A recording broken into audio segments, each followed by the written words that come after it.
Hi అండి. Gathering foot లేకపోయినా frills ఎలా పెట్టుకోవాలో నేనైతే ఇప్పుడు చూపిస్తున్నాను. ఫస్ట్ అయితే క్లాత్ని కట్ చేసుకోవాలి.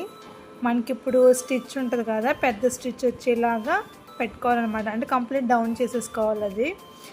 నెక్స్ట్ ఒక పిన్ తీసుకొని ఇది కొంచెం పాదం అనేది బ్యాక్ సైడ్కి పైకి అనుకొని తర్వాత ఆ పాదం నొక్కి పెట్టి ఆ ఎడ్జ్లో పిన్ అనేది సెట్ చేసుకోవాలన్నమాట. సెట్ చేసుకొని నార్మల్గా పెట్టేసుకోవాలి. పెట్టుకున్న తర్వాత మనం రెగ్యులర్గా ఎలా అయితే స్టిచ్ చేస్తామో ఆ విధంగా నార్మల్గా స్టిచ్ చేసుకుంటూ స్లోగా క్లాత్ అనేది ఫ్రంట్కి మూవ్ చేసుకుంటూ వెళ్ళాలన్నమాట.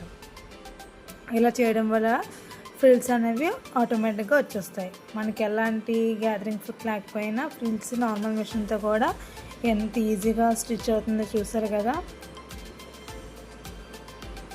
మనం ఎంతైతే క్లాత్ తీసుకుంటున్నామో అంత క్లాత్ అలాగా స్లోగా స్టిచ్ చేసుకుంటూ రావాలన్నమాట. చూసారా, ఫ్రిల్స్ అనేవి